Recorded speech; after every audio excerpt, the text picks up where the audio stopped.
Plonkers, plonkers, plonkers. Hello and welcome back to the Drewzy Yarn, episode 11. 11, we'll go with 11. I think it's 11. And we've got the man himself, True Footy, here today in my kitchen. We filmed a podcast exactly like this not very long ago, but a lot's changed since then, and we're going to go through it. But I told you that I'd get you on for an episode when I ran out of guests. So thank you for coming on and saving the show. It's nice to be out of the bottom of the barrel from which you scraped me for guests. So it's good to be here. And it's interesting now you've reached double digits. You've reached that point that I reached around that point, which is, can't remember what episode I'm up to until I have already hit record and have to think. But I think it's 11. Yeah. It's 11. How many episodes have you done? What episode was it today you filmed on today? 87. Wow. That's a lot of podcasts. It is. So when did you actually start doing podcasts? That was your first sort of media that you made, right? Yeah, it was about 87 podcasts ago, I think. Yeah. No, what year and whatnot? It was straight after the trade period, 2017. And you've been smashing them out ever since, buddy. To varying extents. Sometimes we focus more on the other content and then sometimes we podcast it up. Yeah, sometimes we're podcast heavy. I think there was that middle period of 2020 where we're all kind of in lockdown here in Perth. Mm-hmm. And then I was getting like Caden on, I had Blue Abroad on, I had the pair on, Cooko, all in the space of about 10 days. I think Twisty as well. So I did like 5 podcasts in 10 days.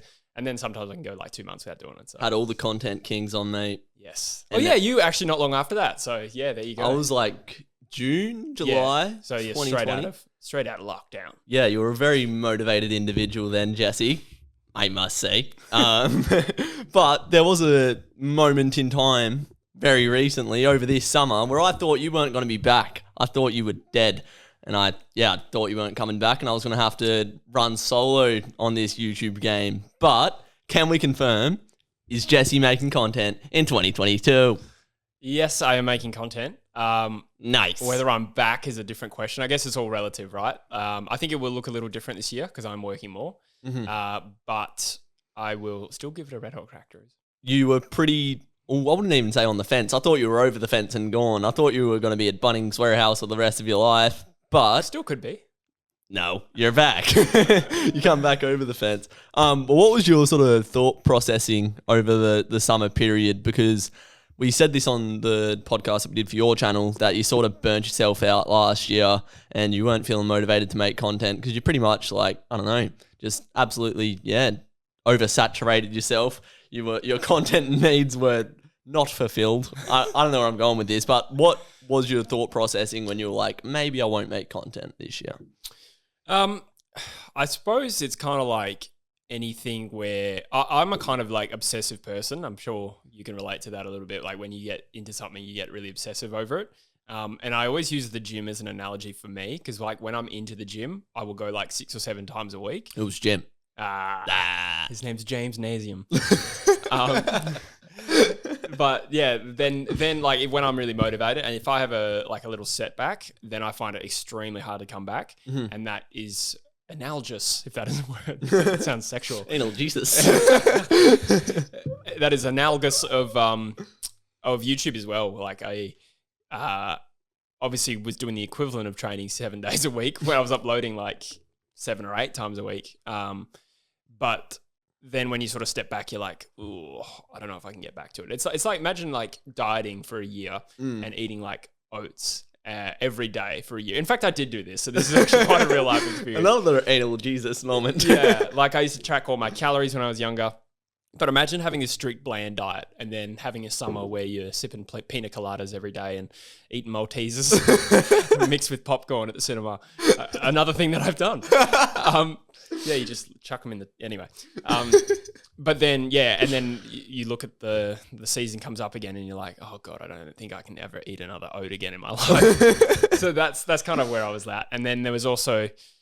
just getting a little bit older and maybe moving into a different phase of life. Work's going really well. And that's just taken up all my energy and focus. So it was kind of like looking at it like, I don't know if I, A, have the energy and enthusiasm to do all that again. Mm-hmm. And B, I don't know if it's worth it because I'm enjoying what I do. And I think my life is just at a bit of a crossroads a little bit. But yes.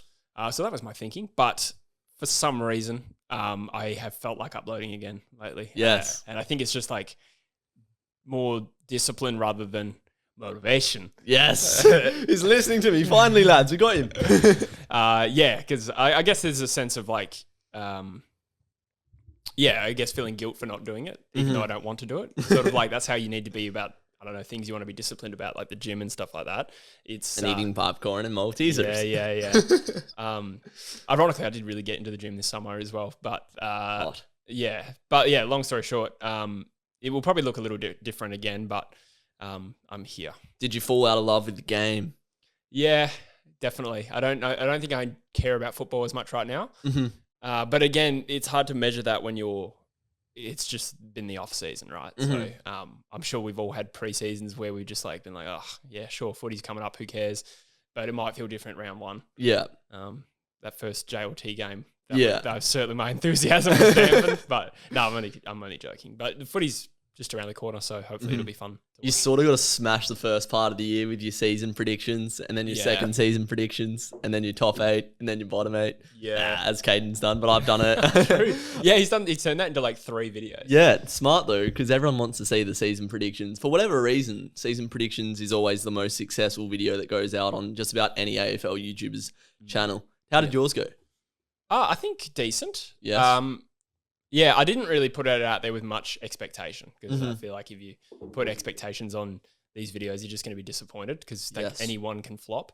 I think it did all right. It's like in the 7,000s, I think. So it wasn't well received. No, that got a lot of negative comments. Really? Yeah. That's the double-edged sword of it. Like you're going to get more views, but it's more viewed by people A, who don't know you, and B, just kind of want to see where you put their team. So if they don't like where you put their team, you're going to cop it. The King, young King Cookson, once said, you know your videos are doing well when you're getting hate comments because so you're reaching that different market that don't usually watch your videos and support you. What changed your mind to come back? Was it just like, I don't want to miss the train, I feel guilty for not uploading to my tens of thousands of subscribers? What was it?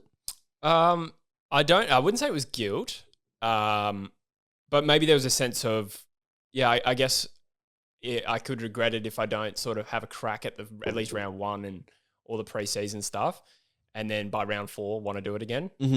So maybe there was a sense of that. I think it was also just coincidentally a good period where I was just feeling all right. So I was like, I'll make a video. So I guess maybe I'm kind of hoping I'd lay the foundation so that everything gets easier after this. That's another way to look at it. For sure. As I was saying, you got to get that momentum in preseason to... got to do your reps. Yeah, 100%. Have you been feeling good when you're filming and whatnot? Like you're enjoying it again, or...? I don't find it that fun, to be honest. Yeah. It's very repetitive. Do you know what I mean? Yeah. The other draining thing about it is that so much of my videos are just like predictions and like footy tips and stuff like that. And... yeah, I don't know. It's just not that enjoyable, especially when the feedback is also quite negative. So don't get me wrong. Like I wouldn't say it bothers me. I don't take offense, and there are a lot of really good like people who comment, and even if they disagree, they're still like supportive, and which is nice. Yeah, but it's more just like over a period of time, if you're just getting a mixed bag of comments, like it's hard to be enthusiastic. You know what I mean? Do you feel that way at all?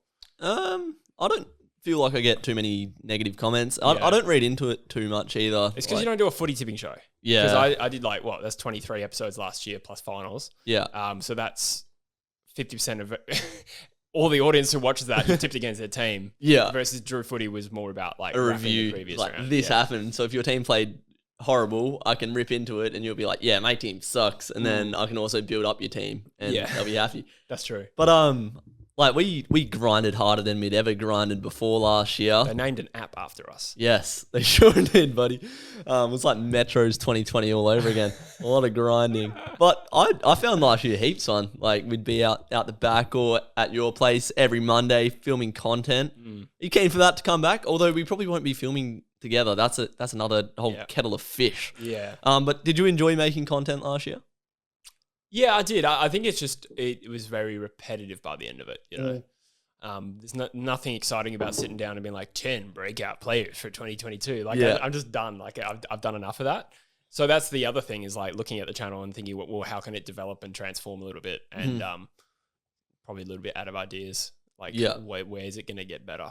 I don't know. So it's a bit bleak, isn't it? I was gonna ask that. Like you obviously don't want to do or repeat the same formula that you did last year because you'll burn out like a drift car.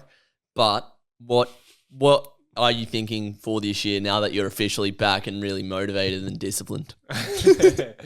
The footy tipping show will continue. I will do that. Just the tips. It'll probably just be on Squiggle, though, just to get it out, because that'll be a staple. The podcast will run every like 3 or 4 weeks. We usually do that around work, and then just here and there, just random videos, I guess. I found that like where I actually am happy with the content that I do, and it coincided with trade period, was just turning the camera on, knowing what I already have like opinions in place, and then just talking. Yeah. But rather than researching and doing a video, I find that's the draining part. So with trade period, because I like trades and that comes naturally to me, I would do like the daily wrap, you may remember. Yeah. So this was a trade. Nah. Comedy. But no, what I'm trying to say is like that was very natural to me. So I could just talk to the camera and map out what was happening in a very logical and concise way. I felt like at times I kind of nailed that. And that's what I really like about True Geordie. Like he'll map out everything that's happening and he'll put it in a very reasonable way so that somebody who doesn't follow that closely can sort of understand what's going on and at least understand my logic if they don't agree with my opinion. Yeah. So like random videos like that. And then the Jack Darling video I did recently was, again, I just turned the camera on and spoke like my heart. And again, that's a kind of video where I'm sure people disagree with what I said, but I feel like I did a reasonable job of just mapping out the facts and adding my opinion. And then that I actually felt good about that video, even though like it wasn't anything special. It's just like that's kind of the content that I want to make. Yeah. But it's hard to do that because it relies on you just knowing a lot of shit. Yeah. and it's good when you're selective and you can just do a video when you want. But as a sustainable thing, it requires you to be really on top of the AFL, which is hard when you work full time. Yeah, for sure. I was thinking that like we're not going to be able to just churn out sort of the 10 breakout stars and most surprising players and all that sort of stuff. But like breaking news from the AFL and then making an opinion piece on it could sort of be something that you do consistently, which we sort of do, to be fair, already, rather than being like, Dusty got 30 disposals and 3 goals, and for that reason, I'm going to tip Richmond. Just opinion pieces are probably an area that you could go down this year, I reckon, like as they come up and whatnot. And yeah, I found that making genuine content of like this, like Drewzy Yarns, it's the easiest content to make because you do have to perform. You have to have an interesting chat, but I think I'm okay at having a good yarn, and it just comes naturally when you're just having a chat rather than researching and then reading off a script. I filmed the every team's player at breakout in 2022 the other day. Sorry I used that example. I did a similar video. After I filmed that, I was like, did I enjoy that? I don't think I did. And then even editing it back, I was like, oh God, I can't wait for this edit to be done. So yeah, I think you got to be authentic with your content to enjoy it rather than churning out, I don't know, whatever. 5 pieces, yeah. No, it's so true. Like sometimes we get caught in the trap of thinking like, what will be a good video that will get views? Yeah. And we have to be like that, unfortunately, because it's not an easy place to do well, AFL on YouTube, is it? Yes. It's like you got to fucking grind. You allowed to swear? Sorry. Yes. Beat me. All right. You have to grind for every view you can get. Like even someone who like myself who's been doing it several years and is relatively big in the space, as cringy as that sounds, it's no video is guaranteed to do well. Like a lot of them will flop if you don't nail it. So sometimes you have to, if you're serious about trying to improve your channel, grow it, and potentially build it into something in the future, then you have to sometimes look at videos that will do well, but you can't be bothered doing. Yeah, like that's the part I'm kind of over. Yeah.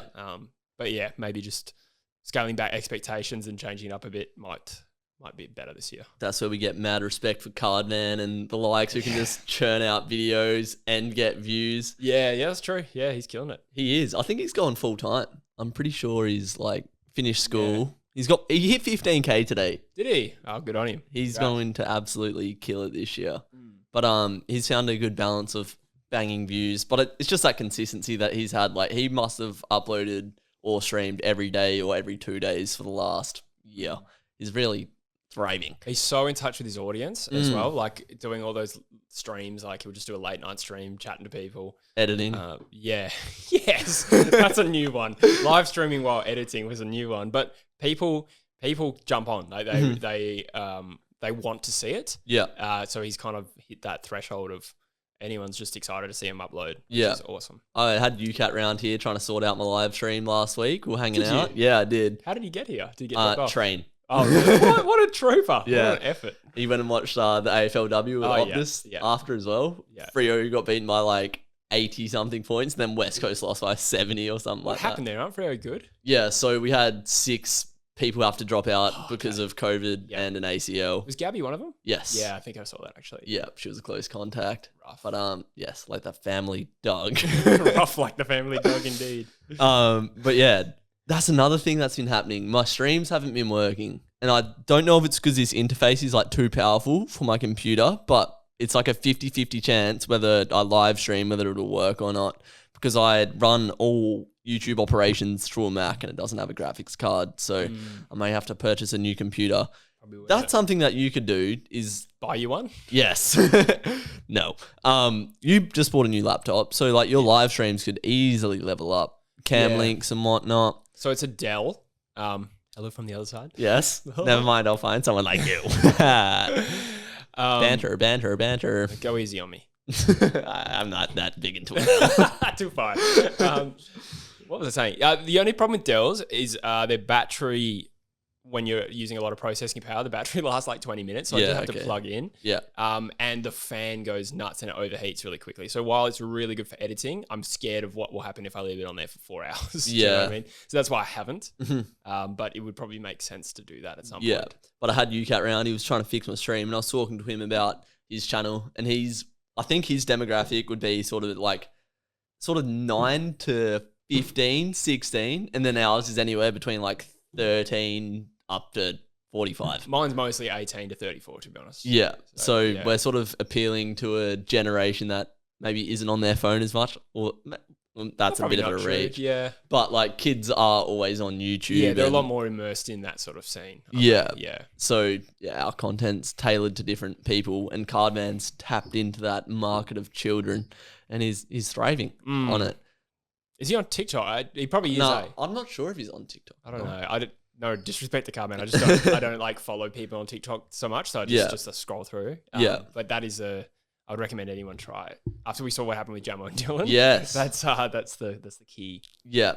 All of this podcast gets clipped up and gets posted on TikTok. Like these podcasts on YouTube get like 400-ish views, and then I clip it up on TikTok and it can get anywhere from another 100 or can get up to tens of thousands. Yeah. So yeah, that's the way to go, mate, because people are absolutely hooked on TikTok these days. Like spending, and it's aging up as well. Aging up? Yeah, so the older demographics are starting to move to TikTok now. Which is good, because then more people on TikTok means more potential exposure.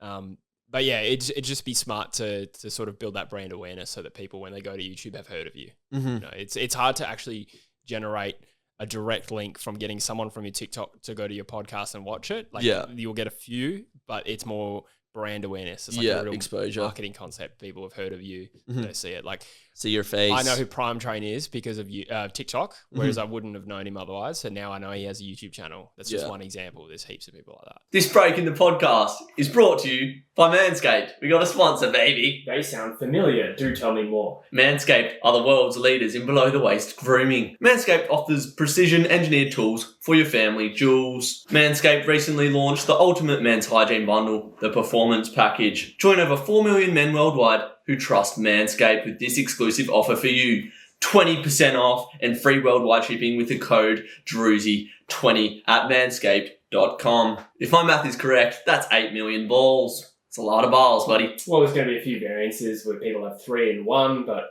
it still counts. So Jesse, in the past when I've been, grooming my balls, I often get nicks and cuts just because I don't know what I'm doing really. But how often is that?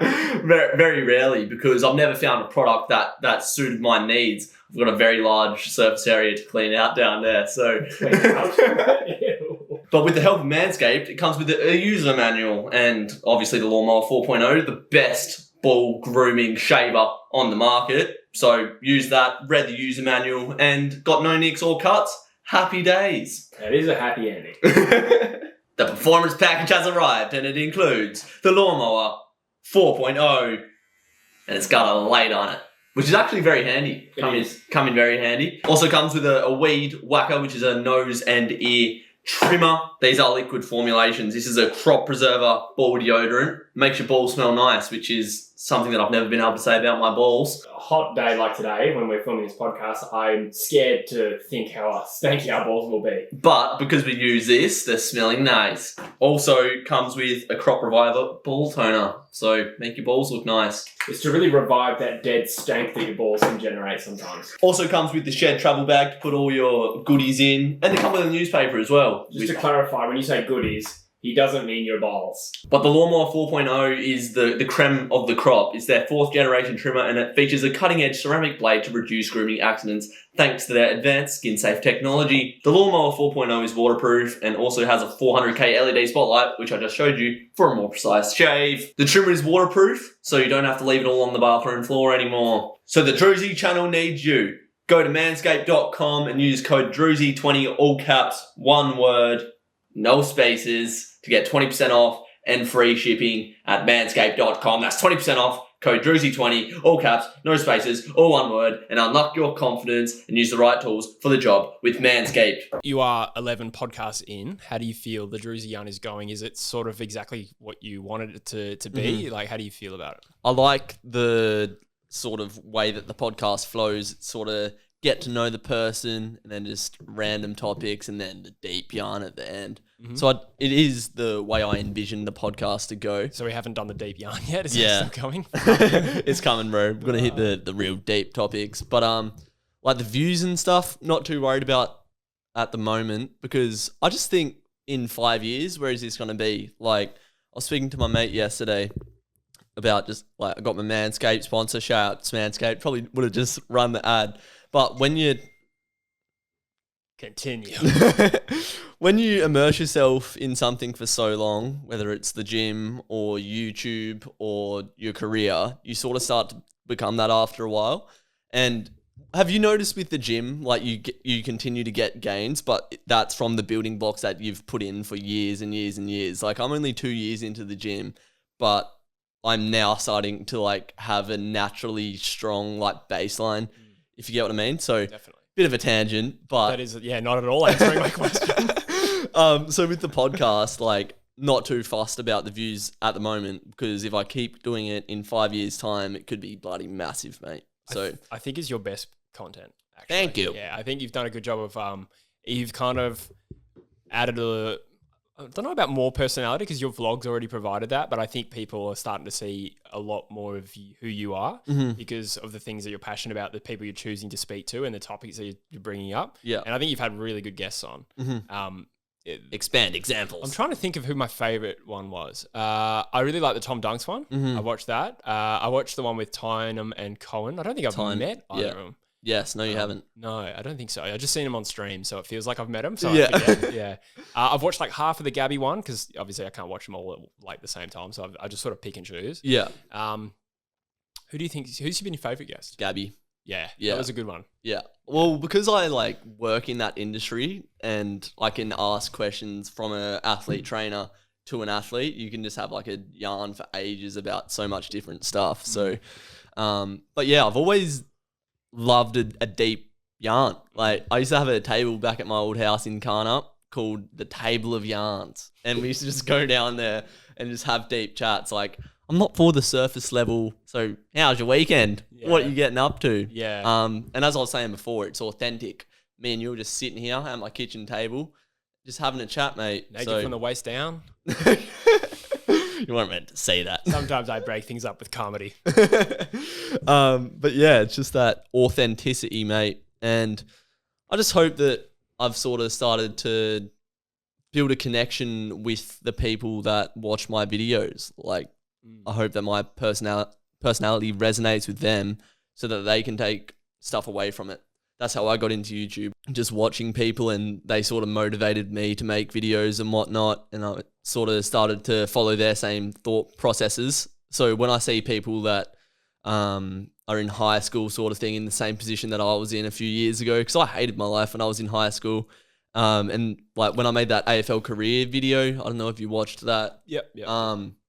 Like I had heaps of comments saying, I have the same interests as you. I might follow that path and stuff like that. So just having a positive influence on people is nice. It's awesome. I do wonder how many people you've influenced to actually do S&C not S&C, but sports science at uni. Yeah. I wonder if there's people who are just like, don't know what I want to do. I like football. Yeah. Drewzy's doing this and he's passionate about it. I wonder if I wouldn't be surprised if there's at least a handful of kids that have done that. I did a university tour, you know this, Yeah. a few weeks ago. And I had a geezer come up to me when I was doing the tour and he was like, "Hey, you're a True Footy." No, I'm not True Footy. I am Drewfooty. Drewfooty's back, baby. It's so funny to me, hey. Like it's like flattering, it's nice, but it's so funny to think that people like know you well enough to recognize you, but like haven't worked out that you're not me. Like, how does that work? The same thing like when we used to go out together and people would Drewzy.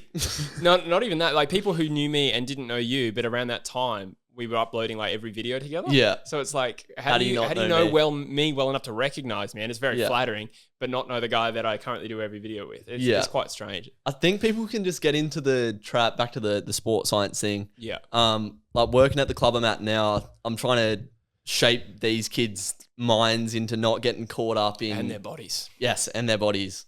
Fitness. We got smashed today. That was my fault. That's your fault. Yeah.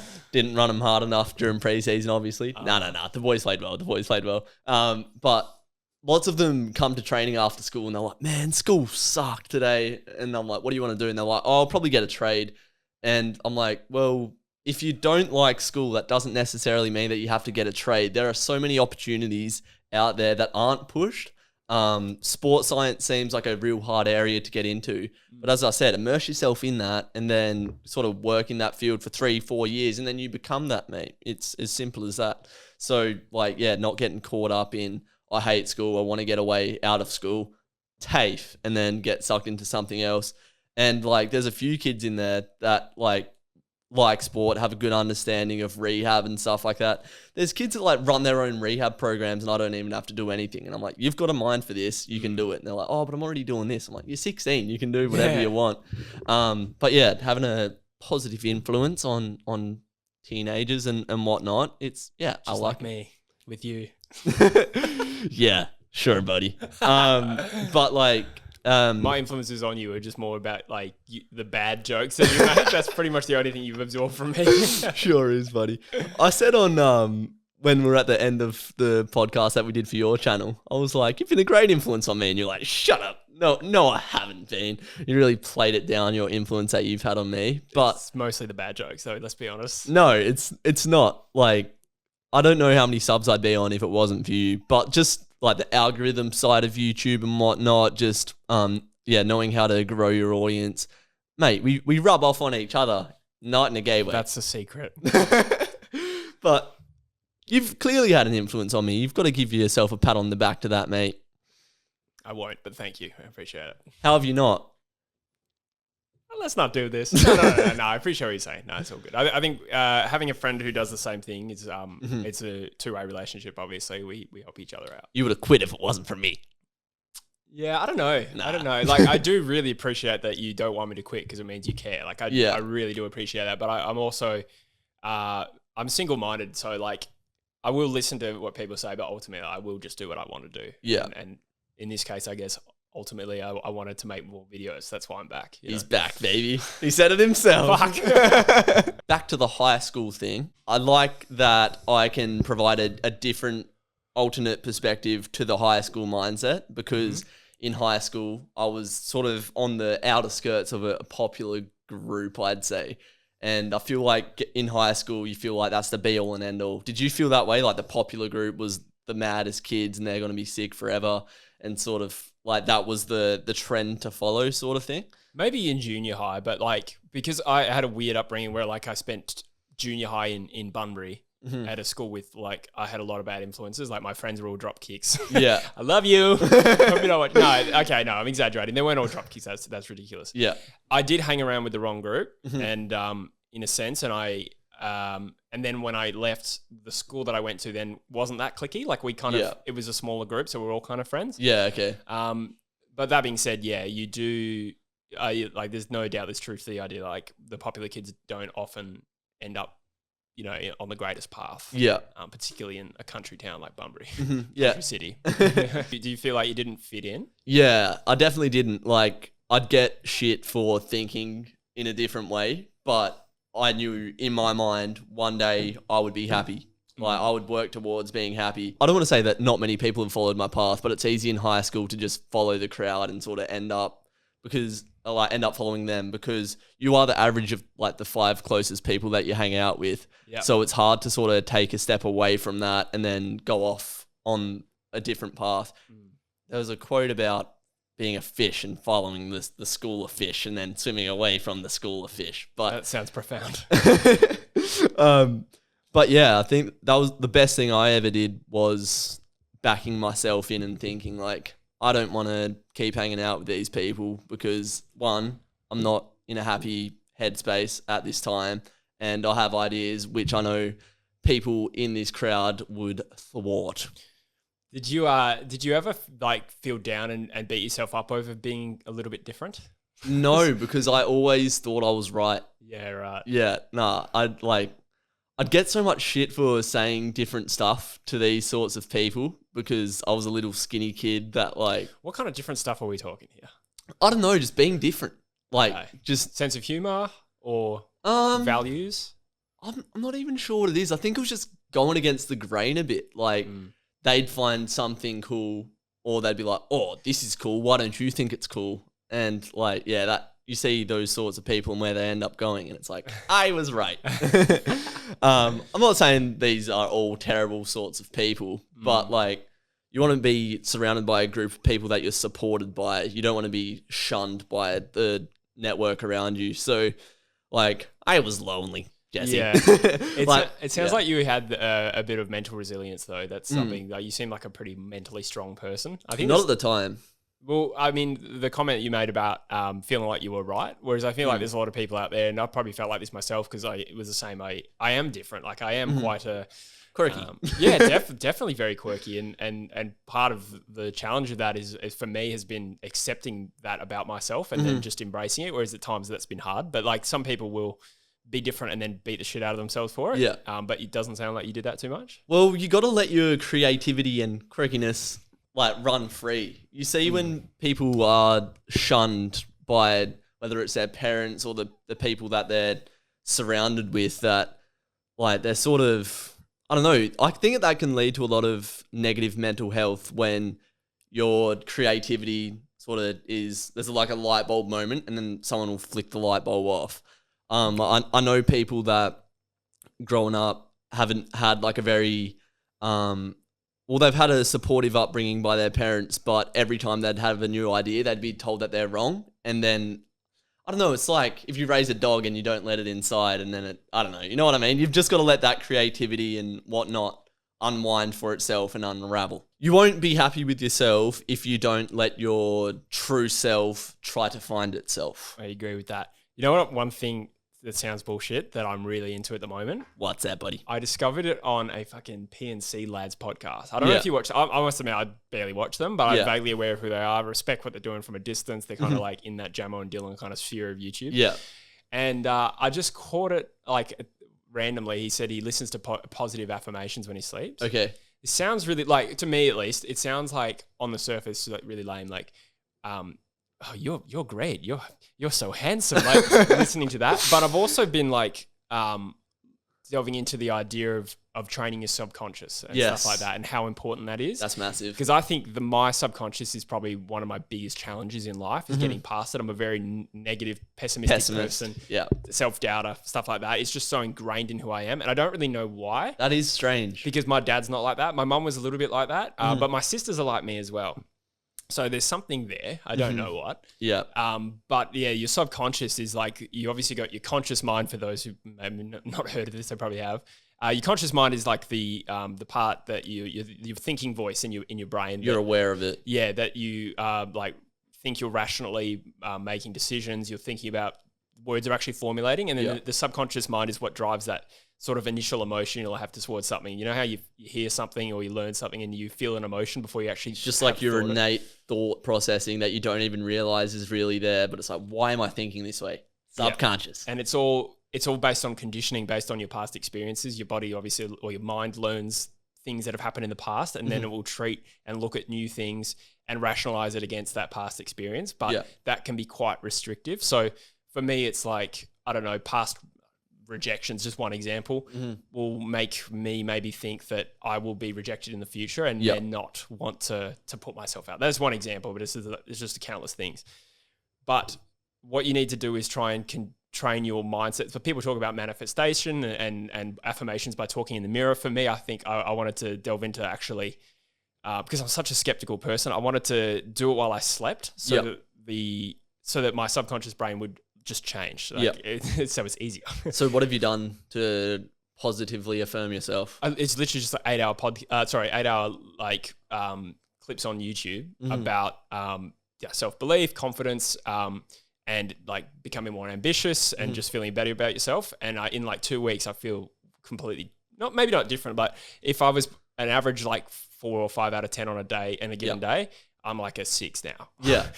That's massive for me. Yeah, 100%. And I felt the difference at work as well, like problem solving and stuff like that. I just feel massively more confident. More in control. I would strongly urge people to at least try it if they're feeling those kind of things as well. So is it someone speaking to you on those videos saying, when you're awake and listening to it, you're like, oh my God. But I think it's worth a shot. It could be placebo, it could be coincidence. I don't know. But so far, so good. I've been training my subconscious mind in the last 2 days. So last night before bed, I listened to a meditation before bed, and it was training your subconscious mind for a deep sleep. Last night, I had it felt like the longest sleep of my life, because you listen to this meditation for 10 minutes and it's telling you think about the times that you've had a really deep, long sleep and it was really nice and whatnot. And you're sitting there for 10 minutes thinking about a real nice, restful sleep. By the end of that 10 minutes, all you're thinking about is sleep. And then I had a massive, big sleep. That's good. Woke up this morning, meditated before the football game. Do you meditate twice a day? I just meditate when I feel like I need to. Yeah. It's very helpful. So meditated this morning, and it said, what do you want today to be? What do you want your mindset to be? And because I'm sort of in a semi-high pressure environment in football, you have to think on the fly, doing bench rotations and stuff like that. I was like, I want to be composed. I want to be in control. So not cracking under the pressure sort of thing. I want to communicate clearly and stuff like that. And I didn't feel like I was out of control at all today doing bench rotations. And even when things did get sticky, I was composed, which was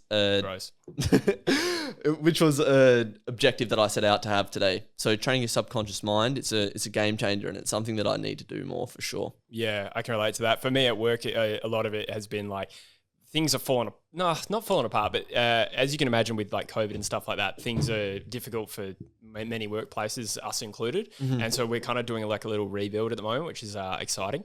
But it's you could look at that and think, oh shit, this place is not falling apart, but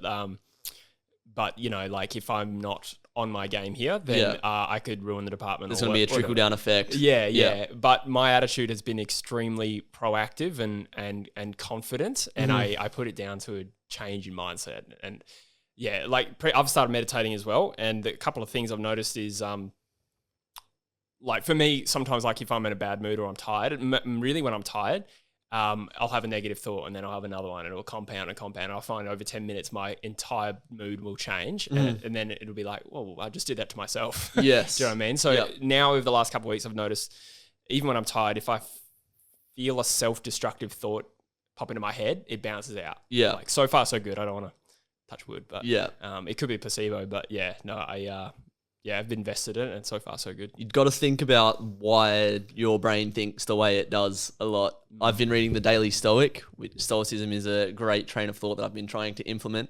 I read a page the other day. It was don't judge people when you see them. If you see someone doing a sick burnout and revving their engine, don't say, oh, he must have a massive dick, that sort of thing. You know, that's a thing when people rev their engines and stuff like that. It just sounds weird out of context.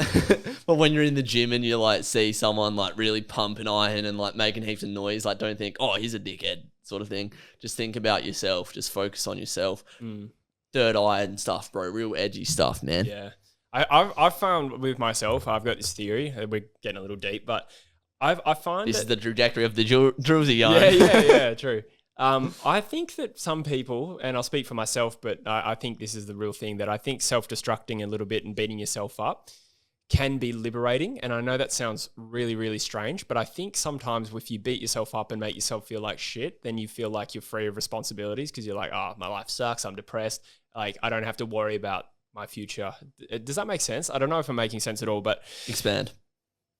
I don't know, like beating yourself up and making yourself feel a bit shit, and you feel like the world's against you, you then don't get ambitious, and then there's less fear of failure because you already feel Less like pressure. Yeah, it's like liberating yourself, taking all that expectation and pressure off yourself. Mm-hmm. So I do wonder if that's a thing that people are doing, including myself at times, is to just sort of make you feel a bit worthless, and then not have to like ride on ambition or anything like that. There's no fear of failure because you feel like one already. And that sounds so weird, saying, but I genuinely believe it. So you're saying if you're ambitious and really positive and then it doesn't go your way, you feel like you've failed. But if you set yourself up to be a failure, then anything else is an added bonus. And it's, but obviously what then happens is then you become joyless and miserable. So that is the slight downside of that. I've always been very hard on myself, and that's something that I've had to curve back because it is sort of self-destructive. But you do definitely like look to areas. Oh, this is my perspective of it. Like I'll be like, you're piss weak. You're weak. You suck. And then I'll go to the gym and work on those areas. You're never prepared for uni. Do the work before you go to uni, so then you're not under pressure. Yeah. Just find areas of weakness and build on them. If you're put under pressure by something you're in control of, that is lack of discipline. I like that. Clip that. That's going on TikTok. Straight out of discipline equals freedom. No, I like that. Yeah, if you're put under pressure by something you can control, that's a good point. I like that. That's deep, bro. Yeah, bro. Yeah. Well, there's the classic saying: control what you can control, and whatever's out of your control, don't focus on it, because otherwise you're just going to stress yourself out. Deep. That is. That sounded sexual. Do you feel like you said stress, not stretch? I get it. Is there anything that you could do now that you've found like, oh, positive affirmations work, that you sort of want to try other things, like other mindfulness stuff? Nah, good. Not really. Like, what's an example? Have you? Well, meditating more. Well, you've been meditating. I could probably meditate more. I go like 10 minutes a day, but I probably do it like 5 out of 7 days in a week. That's not bad. It's not bad. Yeah, people say more. I was watching some Impact Theory. Have you ever watched Impact Theory? No. I would check it out.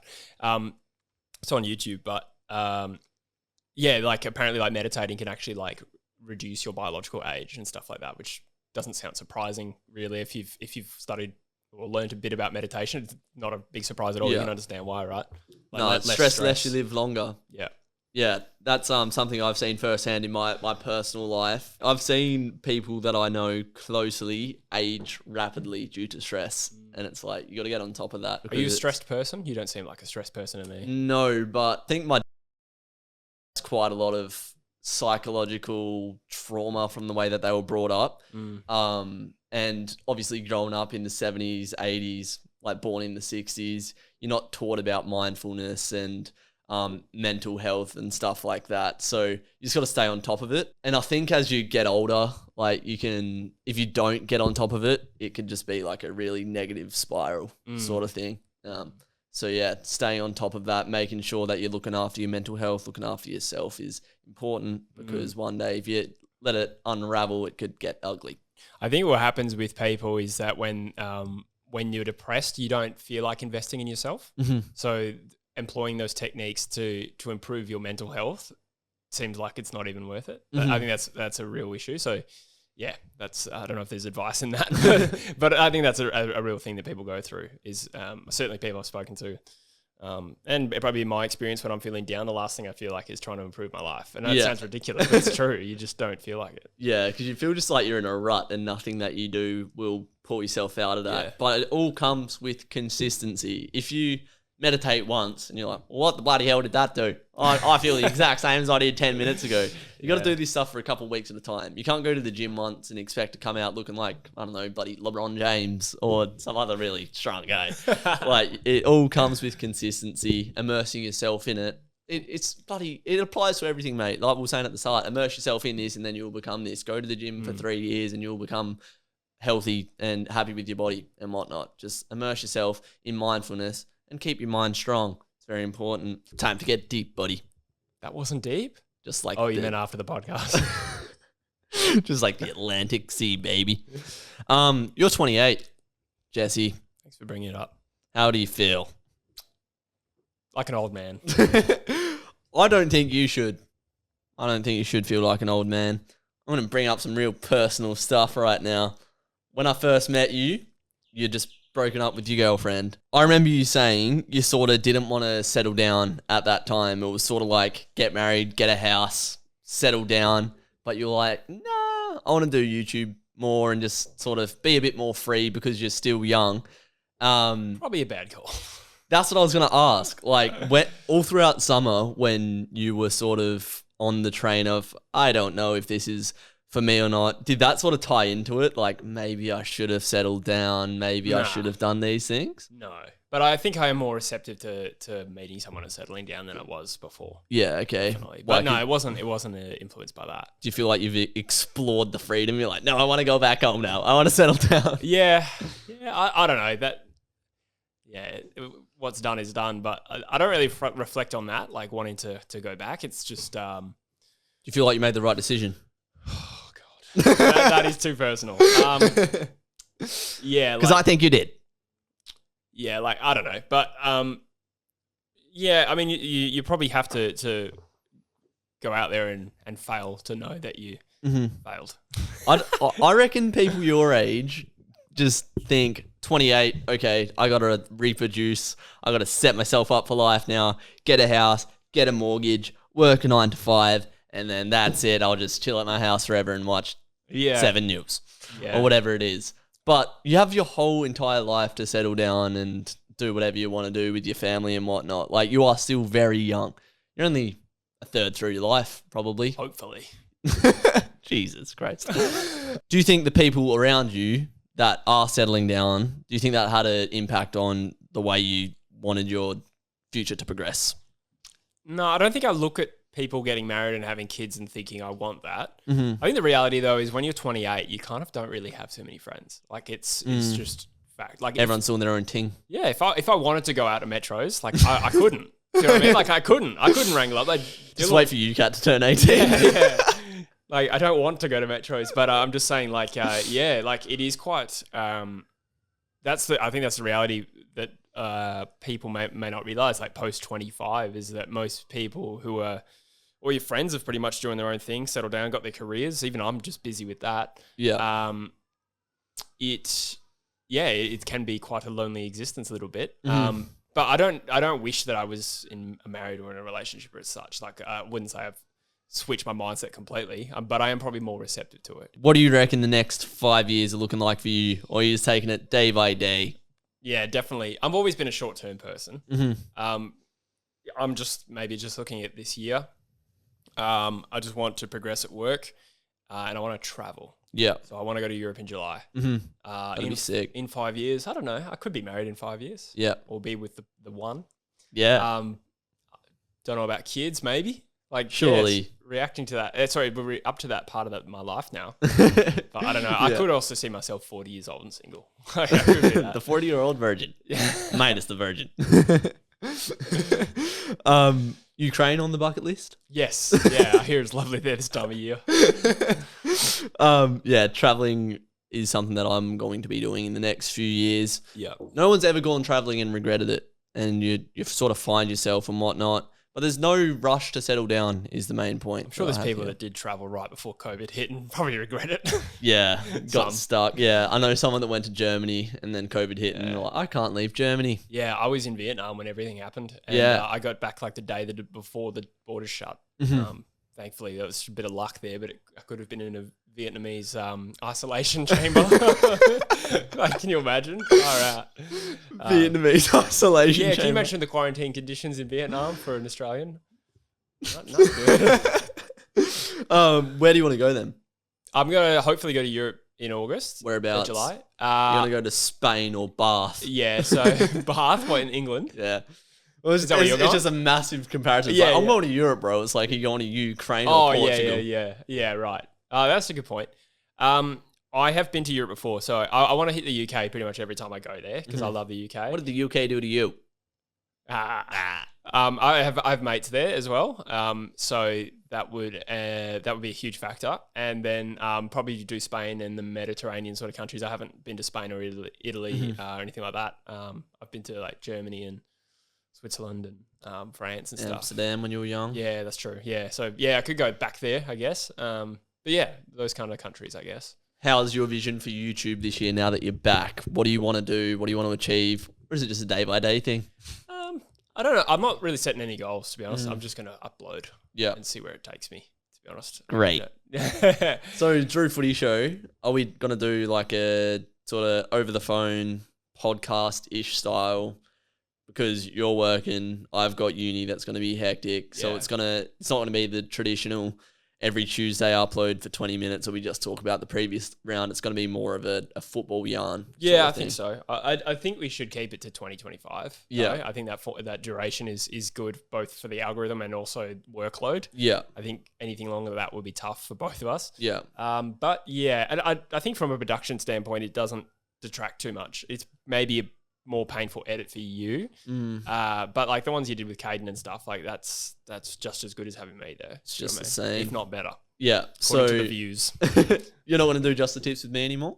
You want to do that just on Squiggle? We could do. I actually don't mind. My concern is more workload than anything. Yeah. So the Squiggle thing is just easy to notch up, and I guess so. Yeah. Sorry to break it to you. So it's all right. Drew Footy Show is going to be review/tipping and much more of a yarn rather than this is what happened in the game, like more takeaways from the game rather than the stats and whatnot. Yeah, so, I think that's a better format, definitely. But the Drew Footy Show will be back and better than ever. We made it. Proud of you. Proud of you too. All right, last question of the podcast, mate. What advice would you give to yourself 5 years ago? Or when you're 20? Let's just say when you're 20, when you were my age. What were you doing when you were 20? Well, that's the same thing because I'm 25. What was I when I was 20? I had just moved to Australia 1 year previous. Perth has actually just ticked over as the city I've lived in the longest of my life. Only a few months ago now. True. So, Perth is home now, I guess. But to answer your question, I don't know if I would have done too much different. I probably didn't need to rack up a hex debt for a degree I'll never use. But I owe all of my friendships and pretty much everything I have in my life to going to uni. Like all of my friends, Joycey, Dylan, Bush, I met through uni. Yeah, which led to True Footy. Yeah, I was going to say, and then I know you through True Footy. So like, it's hard to like if you just it's like the butterfly effect. If you wipe away my law degree, then that takes away like a lot of everything in my life. Do you know what I mean? Yeah. I'm not sure I'd have other friends, but I certainly don't regret it. Any realizations or lessons that you've learned sort of in the past few years that you sort of got caught up in? I don't think so. Don't go to Metro so much.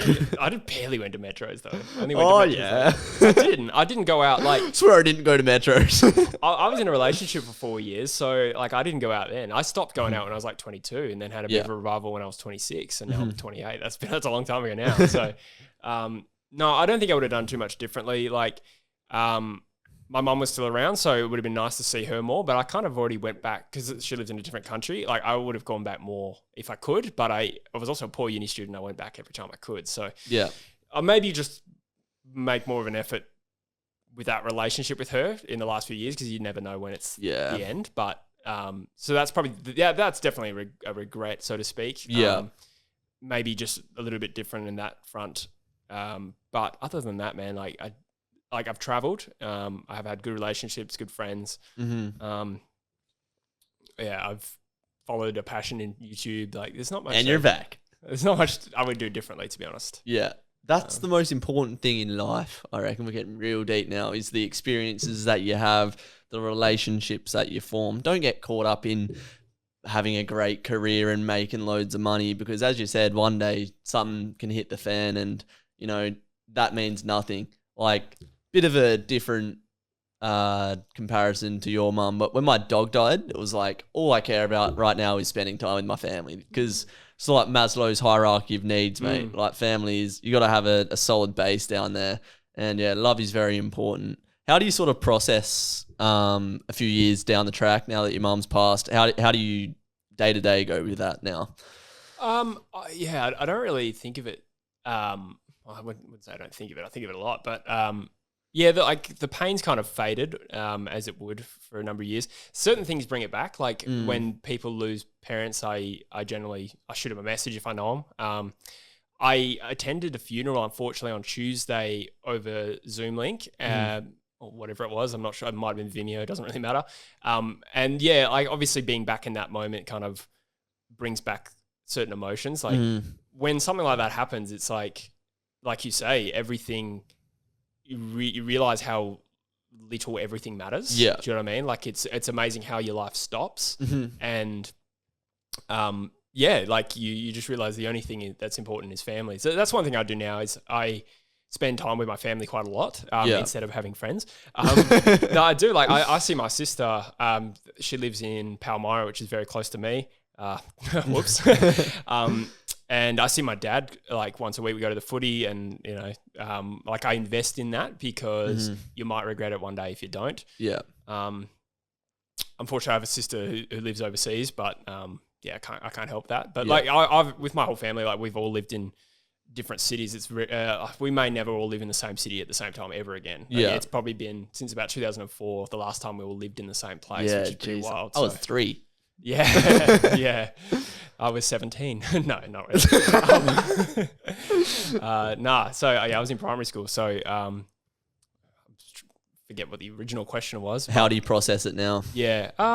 I live every day with my mum in my mind. Like I actively try to be more like her. Yeah. I feel like I'm a pretty even mix of both my parents. I don't know if this is over answering the question, but this is a good answer, but I think like what struck me with her funeral was the amount of people that came and how like the legacy that she left. And like there were people that like wrote on her wall, excuse me, that came out of nowhere. Sorry. What was that, a GURP? No, it was emotion. Just like someone messaged saying, Debbie reached out to me when like I was suicidal. I've never met this person, but yeah, she was that sort of person. I just thought, what a beautiful legacy. So now, day to day, I try to be more like her, more caring, compassionate, empathetic. So yeah, in that sense, like that's how I reflect on it. Is like, how can I be more like her? More so wholesome. That was wholesome. Yeah, that is a wholesome. That was answer. Unexpectedly deep. Yeah. So you're more empathetic, more caring, just sort of. I think I have that in me, but it's more about flexing that where possible. Do you know what I mean? Flexing. Boom. Yeah. Flexing's the wrong word, but I meant flexing that muscle, like not ignoring it. Try to leave a legacy like that. That's something I think that's worth trying to achieve. How would you like to be remembered? True Geordie. Yeah, no, True Footy. Pretty much that. Yeah, exactly. I think I used to ask that question at the end of my podcasts. Yeah. Yeah, because I'm a cheap rip-off of True Geordie. No, but I don't know if you're actually asking, but I think that somebody who cared, somebody who was empathetic, and someone that wants that people like being around and have a positive impact around when they're around. I think that's a nice legacy to realizing what is actually real, not getting caught up in everything, and just trying to make everyone happy as possible. Yeah, that's it. I always try and I hope I do this. I try and make people very comfortable around me. I think that's a nice legacy. I appreciate that in other people, that quality. Yeah. It's probably to a fault sometimes because I'm a manager at work. So it's not perfect for like business. Do you give much harsh love out? Like, I can do. Yeah. I can do. But generally I think the criticism of me as a manager would be being too soft and lenient and understanding. Yeah. So that's something I'm working on. But sometimes when I crack, I really crack. Yeah. I definitely. Which Mum did as well. You don't want yes men, I don't reckon. Like I've definitely been a no man for you in the past few months. Hey, I'm quitting. Yeah, true. Go ahead, Jesse. That sounds like a good idea. I've been the opposite. But that's true. I would probably just be like, yeah, I understand where you're coming from, man. That sucks, but yeah. But you've been a very good voice of reason for me. You've shaped the way I think, and I appreciate you very greatly. We're going to wrap up the podcast here. Thanks for coming on. Any closing messages that you'd like to sign off on? Not Not really. Sick. Likewise. And keep up what you're doing with this potty because I think you do great content. Real good job. Yeah, you're doing a real good job. All right, we'll finish it there. Thanks for watching. Like, subscribe if you're new. Comment down below what you thought of the podcast. I'll see you in the next video. Take care, you plonkers. Bye.